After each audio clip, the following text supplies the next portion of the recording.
নবী করিম সাল্লাল্লাহু আলাইহি সাল্লাম বলছেন, মান আহাদাসা ফি আমরিনা হাযা মা লাইসা মিনহু ফাহুয়া রাদ্দুন। বুখারী শরীফের 2697 নম্বর হাদিসে নবী করিম সাল্লাল্লাহু আলাইহি সাল্লাম বলছেন যে ব্যক্তি আমাদের এই দ্বীনের মধ্যে, এই ইসলামের মধ্যে এমন কিছু সংযোজন করলো যা এই দ্বীনের অন্তর্ভুক্ত নয়, সেটা প্রত্যাখ্যাত, সেটা বাতিল। এটাকে বলছেন বিশ্বনবী। কে বলছেন? বিশ্বনবী।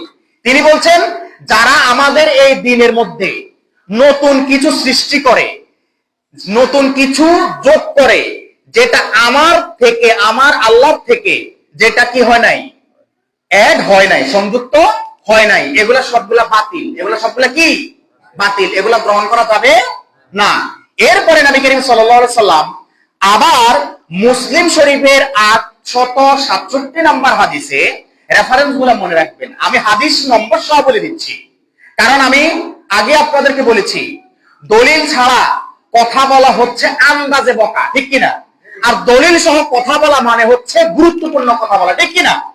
তো মুসলিম শরীফের 867 নম্বর হাদিসে নবী করিম সাল্লাল্লাহু আলাইহি সাল্লাম বলছেন, অশাররুল উমুরি মুহদাসাতুহা ওয়া কুল্লু বিদআতিন দালালা।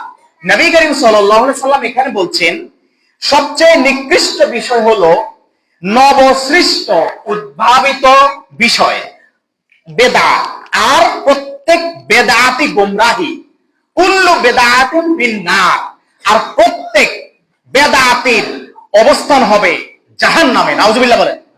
তাহলে নবী করিম সাল্লাল্লাহু আলাইহি সাল্লামের নামে যারা বানোয়াট হাদিস বানিয়ে দিয়ে সমাজের মধ্যে আপনার যাদের এই সাধারণ মুসলমান যারা রয়েছে, যারা সাধারণ ইবাদতকারী রয়েছে, যাদের কোরআন হাদিসের খুব একটা জ্ঞান নাই, এদের মধ্যে বিভ্রান্তি ছড়াচ্ছে না, কি বলেন? বিভ্রান্তি ছড়াচ্ছে। এই জন্য আমি আপনাদেরকে আগে বলে নিয়েছি, অথচ আল্লাহ তাআলা বলছেন, আল ইয়াউমা আকমালতু লাকুম দীনাকুম।